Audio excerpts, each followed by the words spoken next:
okay, just once again, the next time some idiot Republican tries to tell you that Amtrak should be privatized or defunded or even destroyed because it's not making a profit, point out to them that our roads don't make a profit either, but they facilitate transportation, which makes us all wealthier. Amtrak facilitates transportation. In fact, it is arguably the major facilitator, or one of the major. Actually, there's probably more cars in the Northeast Corridor than there are trains, but there's a hell of a lot of trains. It's one of the major facilitators of transportation in the Northeast Corridor. And when people move around, business happens. And when business happens, profits are generated. And when profits are generated, taxes are taken. And so Amtrak is making money for our government. Even if the corporation itself might be losing money, Amtrak, by its existence, because it's part of our national infrastructure, is making money for all of us. Same thing with the post office. But, you know, just keeping this to Amtrak. This is not this debate should never be about whether the Amtrak Corporation is making money or not.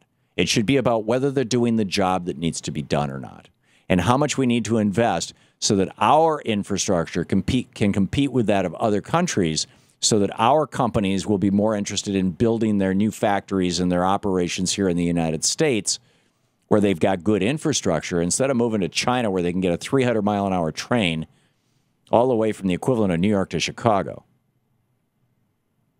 These idiots who don't understand infrastructure say, well, a bridge is not making a profit. Let's put a toll road on it.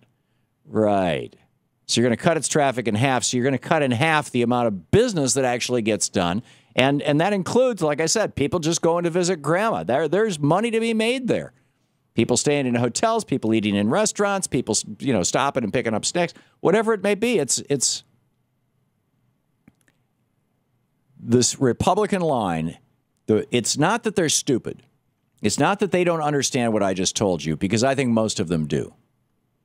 It's because they are constantly looking for ways to take things that are essentially natural monopolies. How many rail lines can you build, right?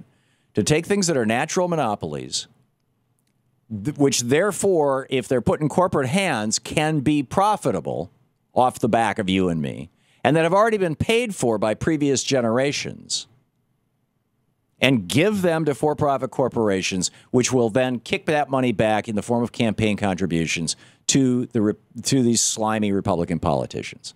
It's that simple. And that's why, you know, people like, you know, the right-wing talk show hosts who are obscenely well paid are promoting privatization of Amtrak. It's the old boy system. It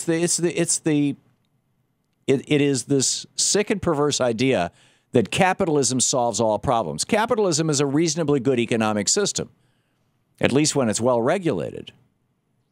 But it doesn't solve all things. There is a role for the commons, and there is a role for government.